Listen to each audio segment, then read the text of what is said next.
여러분, 야구에서 9회 말 투아웃부터라고 하는 이야기를 하는 것을 기억하실 것입니다.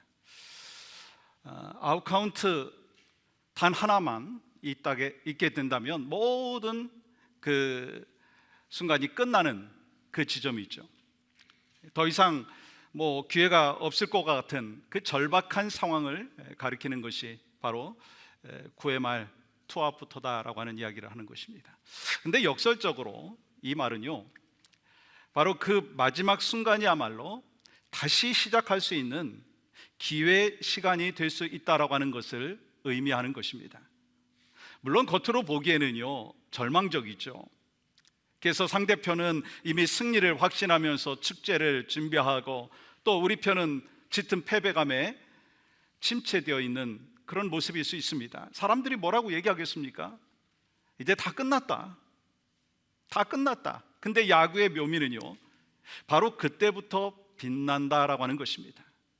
모두가 끝이라고 여기는 그 순간 예기치 못한 안타 하나가 터지든지 또 결정적인 홈런 한 방으로 경기의 흐름이 완전히 뒤집히기도 되는 그런 모습들을 보게 되죠. 그래서 이 9회 말 투아웃은요, 끝의 시간이 아니라 오히려 반전이 시작되는 시간일 수 있다는 것입니다. 그래서 사람들은 뭐라고 말합니까? 경기가 끝날 때까지 다 끝난 것이 아니다. 여러분, 이 극적인 모습은 우리의 신앙생활에서도 마찬가지입니다. 때로는 우리의 인생에도 9회 말 투아웃과 같은 순간이 찾아오죠. 모든 것이 끝난 것처럼 보이고 더 이상 기대할 수 없는 상황처럼 느껴질 때가 있습니다. 근데 부활 신앙을 가진 성도에게는요, 아직 끝이 아니라고 하는 사실입니다. 왜냐하면 하나님께서는 마지막 순간에도 일하시고 절망의 자리에서도 새로운 길을 여시기 때문인 것이죠. 그래서 우리 인생의 9회 말 투아웃도요, 끝이 아니라는 것입니다. 하나님의 역사가 다시 시작되어지는 시간이 될 수 있다고 하는 것이죠. 우리는 끝난 것과 같은 상황 속에서도 다시 시작되어지는 하나님의 역사를 기대하면서 끝까지 소망을 붙잡고 살아가는 하나님의 사람이 되어야 될 줄 믿습니다. 여러분, 오늘 본문 말씀 속에서 그 사실을 우리에게 정확하게 보여주고 있습니다. 우리 예수님께서 십자가에 달려 죽으셨어요. 제자들이 어떻게 되었어요? 다 흩어졌어요. 여인들은 눈물로 그 죽음을 지켜보았습니다. 무덤은 닫혀 있습니다. 그래서 모든 것이 끝났다고 생각되는 절망적인 그 시간이었습니다. 이제 더 이상 기대할 것도 없고 희망도 없는 그런 상황처럼 보였습니다. 그런데 하나님께서는 모두가 끝이라고 생각하는 바로 그 자리에서 가장 위대한 일을 행하셨다는 것입니다. 세상은요, 무덤을 보면서 끝이라고 말을 하지만 하나님은 그 9회 말 투아웃과 같은 그 순간을 인류 구원을 위한 역전의 기회로 삼으셨다는 거예요. 예수님의 부활은요, 십자가라고 하는 완전한 절망의 자리에서 일어난 가장 위대한 사건이 된 것입니다. 여러분, 오늘 우리는 마태복음 28장에서 그 하나님의 역전의 모습을 볼 수가 있어요. 이 사람들은 굳게 닫힌 무덤을 보았지만 하나님께서는요, 그곳을 영원한 생명이 시작되어지는 출발점으로 바꾸셨다는 것입니다. 여러분, 사람들은요, 이제 끝났다고 생각을 했지만 하나님은 인류를 향한 새로운 역사를 펼치시고 계시다는 것입니다. 그러므로 오늘 이 부활의 아침에 주님은 우리에게 이렇게 말씀하시는 것입니다. 무덤에서 모든 것이 끝난 것이 아니다. 오히려 이곳은 나의 승리가 시작되는 곳이고 너희의 절망이 소망으로 바뀌는 역사의 현장이다. 여러분, 오늘 본문은 이렇게 시작하죠. 1절 말씀 볼까요? 안식일이 다 지나고 안식 후 첫날이 되려는 새벽에 막달라 마리아와 다른 마리아가 무덤을 보려고 갔더니, 막달라 마리아와 다른 마리아가 무덤으로 갔어요. 그들의 발걸음은 무거웠습니다. 왜죠? 사랑하는 예수님의 그 시신에 향품을 바르기 위해서 가는 길이었기 때문이죠. 그들의 마음 가운데 뭐가 있었습니까? 그래서 슬픔과 절망이 가득했습니다. 왜요? 그들에게 무덤은 끝이었습니다. 사랑도 끝났고 소망도 끝났고 모든 기대가 다 무너진 그런 상황이었습니다. 그런데 그 무덤에 도착했을 때 전혀 예상하지 못한 일이 일어났죠. 사람의 힘으로는 도저히 움직일 수 없는 그 돌이 이미 옮겨져 있었습니다. 그리고 천사가 나타나서 뭐라고 말하죠? 두려워하지 말라. 두려워하지 말라.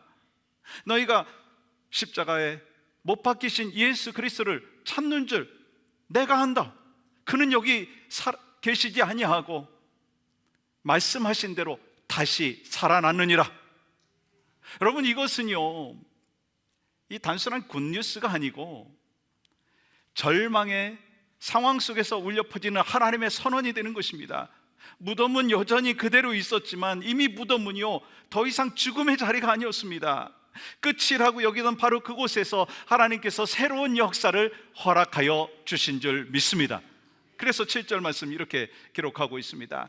또 빨리 가서 그의 제자들에게 이르되 그가 죽은 자 가운데서 살아나셨고. 여러분, 이것이 복음입니다. 복음 중에 복음이에요. 사람들은요, 무덤을 끝이라고 생각했습니다. 근데 하나님께서는 그 무덤을 새로운 시작의 자리로 바꿔주신 거예요. 죽음으로 모든 것이 끝난 것과 같은 그 상황 속에서 하나님은 그 자리에서 생명의 길로 인도하고 계신 것입니다. 여인들은 그 자리에서 두려움만 경험한 것이 아닙니다. 두려움도 있었고요, 또 하나는 큰 기쁨을 경험했습니다. 왜요? 절망의 자리가 기쁨의 자리로 바뀌었기 때문에. 여러분, 오늘 본문의 말씀 가운데 이 부활의 아침에 주님은 몇 가지 동사로 우리에게 말씀하고 있습니다. 오라, 보라, 가라, 전하라.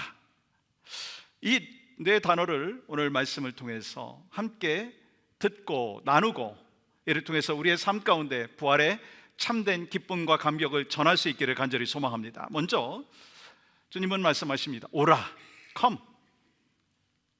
천사는 여인들에게 이렇게 말하죠. 6절 말씀 볼까요? 와서 그가 누우셨던 곳을 보라. 여러분, 이 부활의 첫 번째 초대는요, 그냥 멀리서 바라보는 방관자의 자리가 아니라고 하는 것입니다. 주님께 더 가까이 나오라고 하시는 하나님의 부르심인 것이죠. 천사는요, 두려움에 떨고 있는 여인들에게 먼저 가까이 와라. 여러분, 사실 이 여인들은요, 지금 믿음이 충만해서 무덤으로 온 것이 아닙니다. 담대한 그 확신을 갖고 온 것도 아니죠. 그들의 마음 가운데 뭐가 있었습니까? 상실감과 슬픔이 있었습니다. 절망을 안고 왔습니다. 마음은 완전히 무너진 상태였습니다. 그런데 주님은 그들을 밀어내지 아니하시는 거예요. 오히려 가까이 오라고 하십니다. 그리고 그 자리에서 만나 주셨어요. 절망의 자리에서 주님의 음성을 듣는 자리로 나오는 것, 이것이 바로 하나님의 역전의 그 사건을 우리에게 말씀하시는 것입니다. 여러분, 이것이 복음인 거 아시죠? 여러분, 복음은 완벽하게 준비된 사람을 부르시는 것이 아닙니다. 지금 이 모습 그대로 있는 여러분과 저를 부르시는 주님의 초대인 것이죠. 무너진 채로 나와라. 네가 울고 있느냐? 울고 있는 상태로 나와라. 두려움 속에 있느냐? 괜찮다, 나와라. 주님은 우리를 향하여 오라 말씀하시는 거예요. 종종 우리는 이렇게 생각을 하죠. 내가 좀 정리가 되면 주님께 가겠습니다. 내 마음이 좀 괜찮아지면 다시 제가 기도의 자리를 나가겠습니다. 문제가 좀 해결되면 그때부터 제가 예배하겠습니다. 근데 주님은요, 그렇게 말씀하지 않습니다. 괜찮아진 다음에 오라고 하시는 것이 아니에요. 두려움 속에 있느냐? 나 와라. 너의 마음에 상처가 있느냐? 와라. 네 삶의 모습 가운데 눈물이 있느냐? 와라. 여러분, 역전이 언제부터 시작되어지느냐면 내 모습 이대로 나올 때부터 시작되어진다는 것입니다. 내 모습 이대로 주 받으옵소서. 내 모습 이대로 주님 앞에 나올 때 역전이 시작되어진다는 것입니다. 정리된 마음으로 나오는 것이 아니라 주님 앞에 나왔을 때 주님께서 그 상황을 정리해 주신다는 것이죠. 문제가 해결되었을 때 예배하는 것이 아니라 예배를 하나님 앞에 올려드렸을 때 하나님께서는요, 우리의 삶의 문제와 그리고 아픔과 눈물을 씻어주시고 회복시켜 주시고 문제를 다스려 주신다라고 하는 것을 말씀하는 것입니다. 여러분, 예를 들어서 어린아이가 넘어졌어요. 무릎이 깨졌어요. 그때 엄마에게 가기 전에 그 아이가 무릎의 상처를 다 치료하고 난 다음에 엄마한테 가나요? 그런 아이는 없더라고요. 울면서 피 흘리는 채로 엄마한테 가는 거예요. 왜요? 엄마는요, 그 상처를 치료해주는 시작점이기 때문에. 여러분, 우리의 신앙생활도 마찬가지입니다. 우리가 먼저 뭐가 괜찮아가지고 주님 앞에 나옵니까? 아니라는 거예요. 주님 앞에 나아갔을 때 하나님이 회복시켜주시는 역전을 시작하신다는 것입니다. 이 마태복음 9장의 말씀에 보면 12해 동안 혈루증을 앓던 여인이 나오잖아요. 그녀는 오랫동안 몸속이 너무나 고통이 있었고, 그래서 또한 마음도 지쳐있는 그런 상황이었습니다. 뭐 사람들 앞에 나오는 거 두려운 상황이었고 어려운 삶의 모습이었습니다. 속으로 아마 이렇게 생각할 수도 있었을 것입니다. 아, 내 인생 다 끝났구나. 내 인생 다 끝났구나. 근데 그녀는 포기하지 아니하고 주님께 나왔어요. 사람들 틈에서 떨리는 그 손으로 옷자락만 만졌는데 주님은 그를 외면하지 아니하셨습니다. 책망하지 아니하셨어요. 뭐라고 말합니까? 따라 안심하라. 네 믿음이 너를 구원하였느니라. 그렇습니다. 주님은요, 강한 사람만 부르시는 것이 아닙니다. 상한 마음으로 나오는 사람을 주님은 웰컴, 와라, 주님 말씀하시는 거예요. 이 부활주일에 혹시 여러분의 삶 가운데 삶의 환경과 마음이 마치 무덤 앞에 서 있는 사람과 같은 그런 모습이 있지 않습니까? 그런 상황이 되지 않습니까? 혹시 기도가 막혀 있습니까? 마음이 무너져 있습니까? 신앙이 메말라 있습니까? 주님은 여러분과 저를 향하여 오늘 말씀하십니다. 두려워하지 말라, 와라. 무서워하지 말라, 와라. 여러분, 부활의 시작은 강한 믿음이 아니라 절망의 자리에서 주님의 음성이 들리는 소망의 자리로 나오는 것, 그것이 바로 주님이 여러분과 저를 향하여 말씀하여 주시는 것이고, 그것이 바로 우리 인생의 역전을 경험할 수 있는, 부활의 능력을 경험할 수 있는 복된 삶의 자리인 줄 믿습니다. 두 번째로 주님은 뭐라고 말씀하십니까? 보라, 보라, see. 6절 다시 한번 보겠습니다. 그가 말씀하시던 대로 살아나셨느니라. 와서 그가 누우셨던 것을 보라. 이 천사는 여인들에게 뭐 느껴보라, 뭐 그렇게 이야기하지 않았죠. 먼저 뭐라고 했습니까? 보라. 왜 그럴까요? 부활이라고 하는 것은 막연한 감정이 아닙니다. 실제로 일어난 사건이죠. 무덤은 비어 있었습니다. 예수님은 거기 계시지 않았어요. 왜냐하면 죽음은 예수님을 붙잡아 둘 수가 없었기 때문인 것입니다. 여러분, 신앙이라고 하는 것은요, 현실을 외면하는 것이 아닙니다. 신앙이라고 하는 것은요, 현실 한가운데서 하나님을 바라보는 것입니다. 여러분, 천사는 두려움에 사로잡힌 여인들이 눈을 감고 돌아서지 않도록 했습니다. 그 자리를 피하라고도 하지 않았습니다. 오히려 그 자리에서 하나님께서 하신 일을 똑바로 보라. 여러분, 우리도 마찬가지. 여러분, 저희 인생의 여정을 살다가 보면 눈앞에 현실이 너무 갑갑할 때가 있습니다. 몸이 너무 아파서 고통에 이르렀을 때 모든 것이 낙심이 되고 절망이 되고 상심이 될 때가 있습니다. 자녀들이 방황하는 그 모습을 볼 때 마음이 얼마나 무거워집니까? 내 영혼마저 메말라서 아무 의욕도 없이 그렇게 눈물이 흘릴 때가 있지 않습니까? 그때 우리는 쉽게 이렇게 생각합니다. 모든 것이 끝났구나, 여기까지인가 보다. 근데 부활신앙은요, 무덤만 바라보는 것이 아니라는 것입니다. 빈 무덤을 바라보는 신앙이라고 하는 것입니다. 돌문이 굴러가고 죽음의 권세가 깨지고 예수님께서 살아나신 그 자리를 보는 신앙이라는 것입니다. 그래서 부활의 신앙은요, 절망 속에서 하나님의 승리를 보는 신앙입니다. 여러분, 성경은 계속해서 이 진리에 대해서 말씀하지 않습니까? 여러분, 이스라엘 백성들이 홍해 앞에 가서 뭘 봤어요? 출렁이는 바다를 본 것입니다. 지금 뒤따라오고 있는 애국 군인들을 보게 되었습니다. 상황이 어떻게 되었습니까? 모든 것이 끝난 것과 같았습니다. 그런데 하나님이 이미 그 바다를 가르기 시작했다는 거예요. 길을 여셨다는 것입니다. 사르밧 과부도 마찬가지죠. 그 연예계는요, 마지막 한 깃밖에 보이는 것이 없었습니다. 이제 다 끝났다고 생각을 했습니다. 근데 하나님께서는요, 그 작은 밀가루통과 기름병을 통해서 은혜를 계속해서 흘려보내 주셨다는 것입니다. 사람은 끝을 보지만 하나님은 길을 보고 계시다는 것입니다.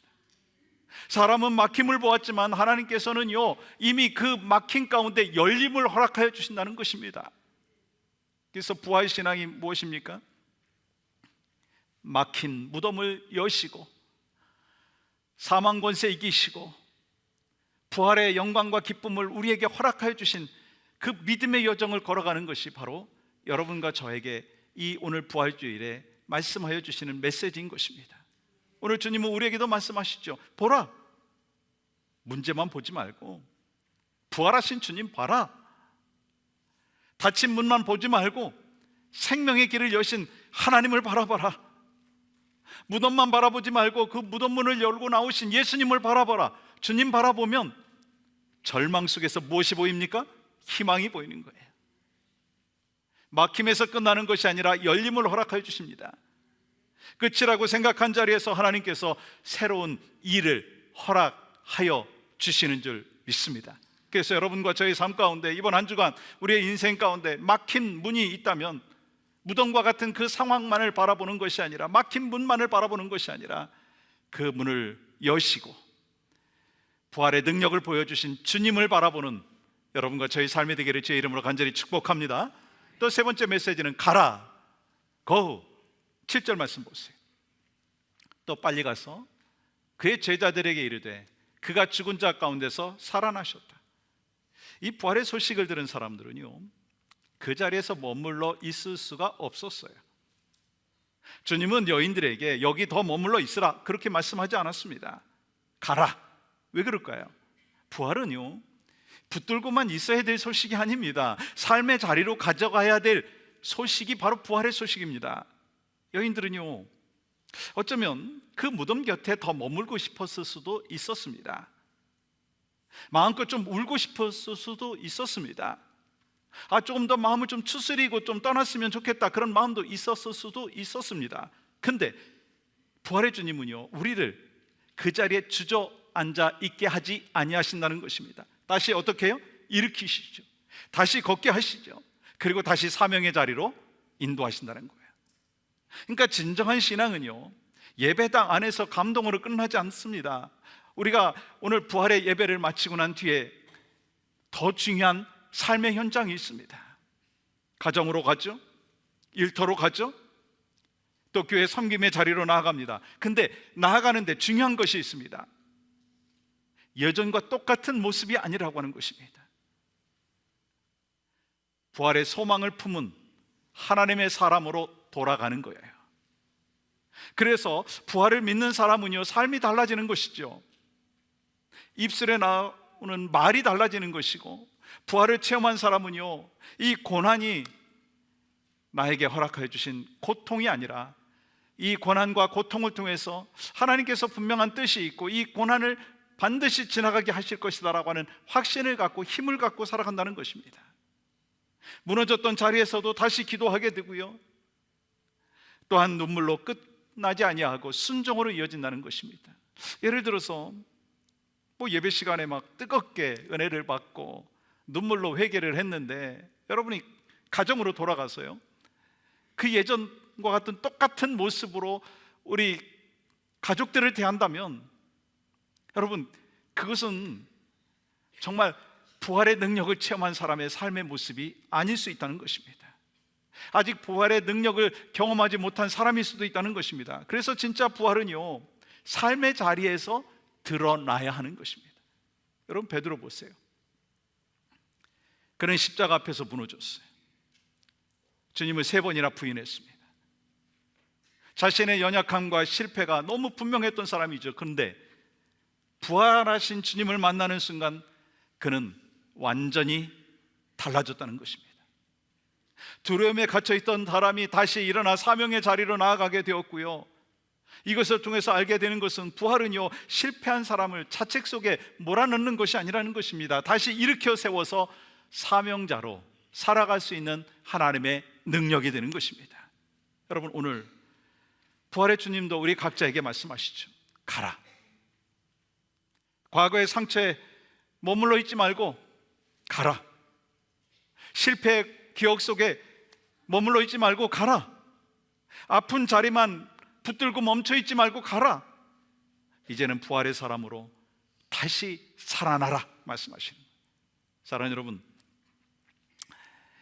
이 부활의 주님을 만난 사람답게, 또한 이 부활의 믿음을 가진 사람답게, 부활의 소망을 품은 사람답게 우리는 오늘 함께 모여서 드리는 예배가 마쳐지는 순간 이제 가야 합니다.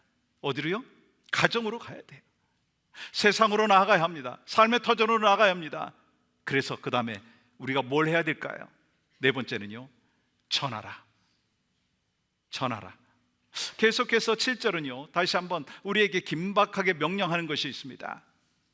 7절 보십시오. 또 빨리 가서 그의 제자들에게 이르되, 그리고 또한 9절과 10절 속에서 부활하신 그 예수님께서 친히 여자들을 만나 말씀하시는 내용이 나오는데요, 같이 한번 읽겠습니다. 시작. 예수께서 그들을 만나 이르시되 평안하냐 하시거늘 여자들이 나아가 그 발을 붙잡고 경배하니, 이에 예수께서 이르시되 무서워하지 말라. 가서 내 형제들에게 갈릴리로 가라 하라. 거기서 나를 보리라 하시니라. 천사도 말하죠. 예수님께서 말씀하십니다. 가서 뭐하라? 말하라. 이것이 부활의 명령인 것입니다. 부활은요, 혼자 감격하고 끝낼 소식이 아니라는 것이죠. 가슴 속에만 간직하고 말아버릴 그 소식이 아니라고 하는 것입니다. 부활은요, 반드시 전해야 될 소식이죠. 왜 그런가요? 이 세상에는 아직도 예수님을 모른 채 죽음의 그늘 아래 살아가고 있는 영혼들이 너무나 많아요. 인생의 구애말 투합과 같은 그 자리에서 이제 끝이라고 생각하면서 주저앉아 있는 사람들이 너무나 많다는 것입니다. 소망이 있는 줄도 모르고 역전이 가능한 줄도 모르고 포기한 채 살아가는 사람들이 너무나 많아요. 그래서 우리는요, 그들에게 달려가 전해야 됩니다. 뭐라고요? 예수님 살아나셨습니다. 무덤이 끝이 아닙니다. 우리 예수님께서 사망 권세 이시고 다시 살아나셨습니다. 구원의 문이 열렸습니다. 여러분, 우리가 전하는 이 복음의 한마디가 누군가에게 다시 일어설 용기가 될 수 있다는 거 아십니까? 누군가에게 살아갈 이유가 될 수 있다는 거 여러분 아십니까? 누군가에게 영원한 생명의 길을 전하게 되는다라고 하는 것입니다. 그래서 부활의 주님은 오늘 우리를 세상으로 보내시는 거예요. 가정으로 보내시고 교회로 보내시고, 그리고 말씀하십니다. 가서 전하라. 복음을 전하고 또한 제자로 삼으라. 주님이 가르치신 길을 따라 살아갈 수 있는 것, 그것이 바로 부활의 증인으로 살아가는 삶의 모습인 것입니다. 우리 예수님께서 죽음을 이기시고 부활하셨어요. 마찬가지로 우리 예수 믿는 사람도 부활의 소망 안에서 살아갈 수 있기를 간절히 소망합니다. 그러므로 우리는요, 이 땅에서 끝까지 사명을 붙잡아야 된다는 것입니다. 그리고 주님 앞에 서는 그날 착하고 충성된 종이라고 하는 칭찬을 받을 수 있는 은혜와 복이 우리 모두에게 있기를 주의 이름으로 간절히 축복합니다. 2026년 부활주일에 우리 교회가 전해야 될 소식은 다른 것이 아닙니다. 무덤에서 끝나지 않았습니다. 우리가 가정에 가가지고 전해야 될 그 메시지는 다른 것이 아닙니다. 무덤에서 끝나지 않았습니다. 여러분, 낙심해서 머물러 있는 지체를 향하여, 지친 성도를 향하여서, 병든 자를 향하여서, 넘어진 자를 향하여 우리 자신에게 또한 선포해야 합니다. 무덤에서 끝나지 않았어요. 예수님 살아나셨습니다. 그러므로 우리에게는 소망이 있습니다. 여러분과 제가 오늘 이 부활주일이 맞춰지면 우린 삶의 현장으로 즉시 파송되어집니다. 가정으로 파송되어지고, 직장으로 파송되어지고, 이웃에게 파송되어집니다. 어떻게 살아야 될까요? 먼저 주님이 우리를 향하여 말씀하여 주십니다. 절망의 자리에서 소망의 자리로 나와라. 문제의 너머에 승리를 약속했는데 그것을 봐라. 삶의 현장으로 용기 있게 가라. 그리고 예수 그리스도를 증거하는 부활의 증인으로 살아가는 삶을 살아가라. 그래야 하면서 부활을 말하라. 혹시 오늘 여러분 가운데 여전히 무덤 앞에 서 있는 분들이 계십니까? 내 건강이 다 끝난 것 같고, 우리 가정은 다 끝난 것과 같고, 내 자녀는 다 끝난 것과 같고, 내 인생은 너무 늦은 것 같고, 여러분 그런 분들이 계십니까? 부활하신 주님께서 여러분에게 말씀하십니다. 무덤에서 끝나지 않았다. 내가 살아났고, 그러므로 너희 인생도 절망에서 끝나지 않는다. 말씀을 정리합니다. 오늘 부활주일에 우리가 소스몰에 가는 이유가 있습니다. 부활의 주님을 만난 사람으로 그 부활을 간직하는 데서 끝난 것이 아니라 부활을 말하기 위해서 가는 것입니다. 이번 주 티오나에 가는 이유가 있습니다. 부활의 주님을 만난 것에서 끝나는 것이 아니라 부활의 주님을 전하기 위해서 가는 것입니다. 모두가 함께 한 공간 안에 같은 자리에 있을 수 없습니다. 그러나 우리는 한 마음으로 동참하기를 원합니다. 어떤 이는 직접 전도의 현장으로, 선교의 현장으로 가시는 분도 계시고, 어떤 분은 뒤에서 기도로 서포트해 주시는 분도 분명히 계실 것입니다. 근데 중요한 것은 뭡니까? 나는 부활을 경험한 사람이고, 부활의 능력을 체험한 사람이고, 그래서 나는 거기서 끝나는 것이 아니라 부활의 증인으로 살겠습니다. 그 결단과 다짐이 여러분과 저에게 있을 때 하나님께서는 여러분과 저를 통해서 지금 구해말 투아웃과 같은 인생의 어려운 가운데 있는 자에게 소망을, 열림을, 부활을 또 허락하여 주실 줄 믿습니다. 그 믿음 안에서 이번 한 주간 승리하시는 여러분과 제가 되기를 주의 이름으로 간절히 축복합니다.